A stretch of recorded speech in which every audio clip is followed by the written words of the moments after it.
And let's move on to this last gun. Okay, lastly. I've never seen it before in my life. This is an MP5. But it's not an MP5, per se. This is a Crossman's R74. This was the first AEG I ever owned. And let me just say, I have a special place in my heart for it because it lasted me so long. I've been playing Airsoft semi-seriously, and now more seriously, for 3 or 4 years. This was the first gun I bought. I bought it about 6 months into my Airsoft,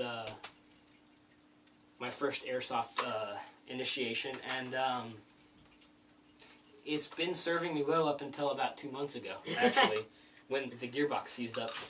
It's a completely plastic internals, because it's a Crossman. It costs like $100 at Dick's Sporting Goods, and I think you can probably get it at Walmart as well.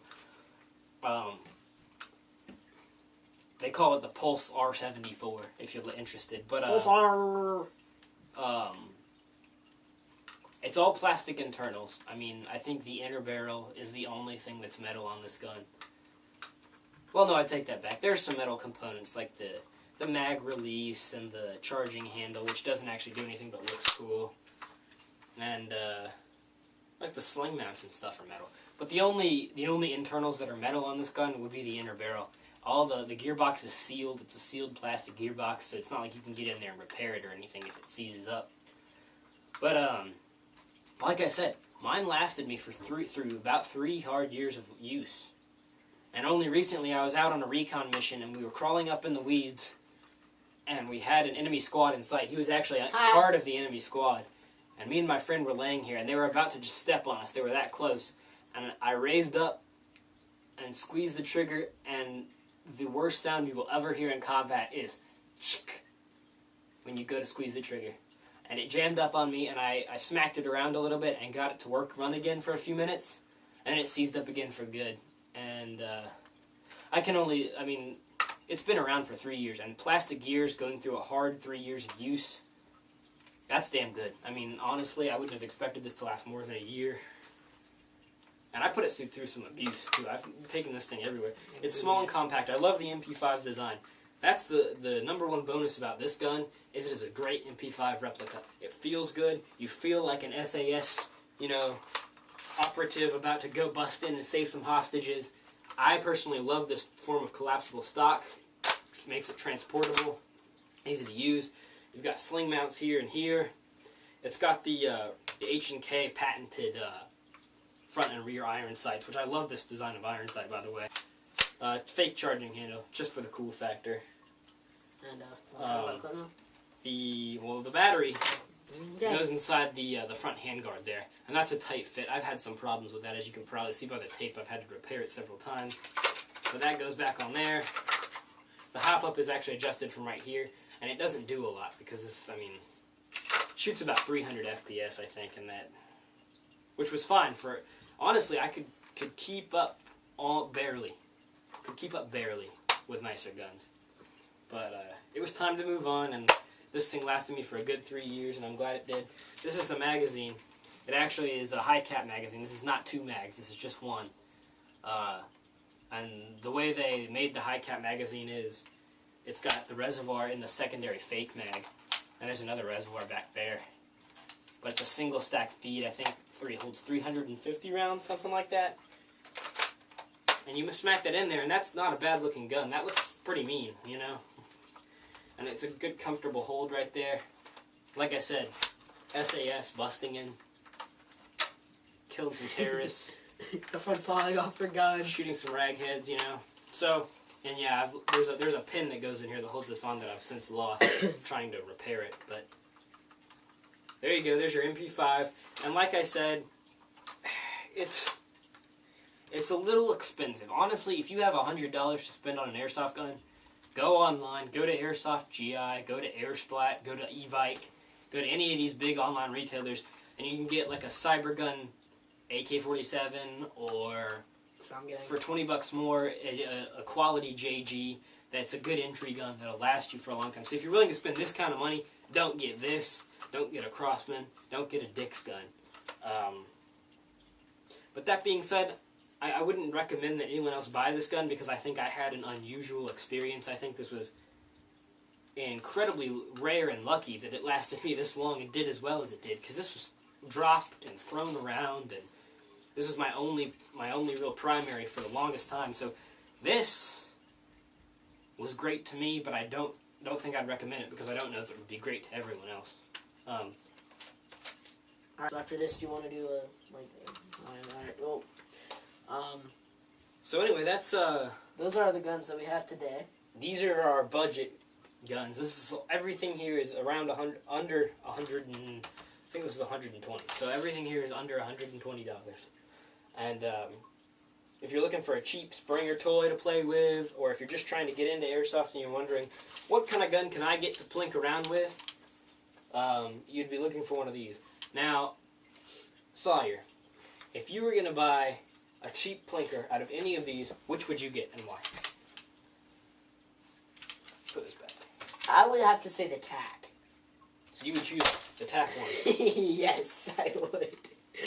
I'm less confident. Why would you choose the TAC one if you were going to go into a backyard plinking game? Well, it's a single shot, like you said. I don't feel like it eats too much ammo, if that counts for anything.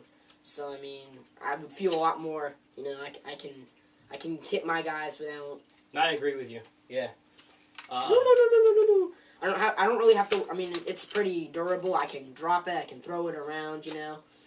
The one thing you have to be careful with this gun, by the way, is do not double cock it. That is really bad for it.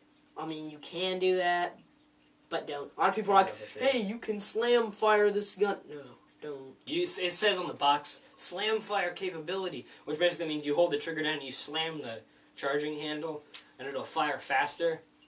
I would not recommend it. Personally, I've tried that. Not with this gun, but like I've never mind.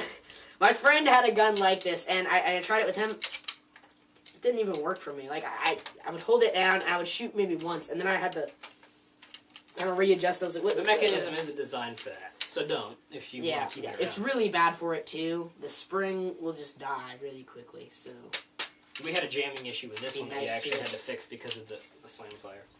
But yeah, it was fixed though. This is a great piece of kit to have in your arsenal. This is what you grab if you want to run outside and shoot at trees or bottles or whatever, and you don't want to burn through a lot of ammunition. So, our recommendation for best backyard spring rifle would be the TAC one, $50 at Dick's Sporting Goods. If you're interested, go ahead and invest in one. Best spring pistol you can get, this Smith & Wesson. I'm sorry, I have no idea what the actual brand that produces this is. It may, I believe on the box it just said Smith & Wesson. Well, here it says KWP. I'll do some research on this and post it in the description for this video and let you guys know what exactly this is and who manufactures it. But Dick's, $40, spring sidearm pistol, best you can do, accurate, deadly. Like I said, every one of my Airsoft team owns one of these for a sidearm, for pistol games, for plinking around. And a lot of them don't like GBBs, so this is the gun for you. So our recommendations then, the TAC one, the Smith & Wesson. And then for your unusual gun, go out and get yourself a tri-shot of any kind, a UTG, a Double Eagle, even the Crossman. They're good quality. It's fun to have something strange in your arsenal. Shoots 3 BBs. This is the only actual airsoft shotgun that's not gas-powered. The only spring airsoft shotgun available is the tri-shot design. So, good to have in your arsenal. Fun, powerful, painful. And that's about it. Alright, yeah. And I suppose that if we ever run any more guns that you should know about, we'll either post it or create another video or we're going to come whatever. back and do... we'll probably have more videos as we go on. Like I said, we've actually gotten nicer guns as the years have gone on. So, eventually we'll do Rich Kids Airsoft. hopefully we'll be posting again soon. Thank you guys for your time.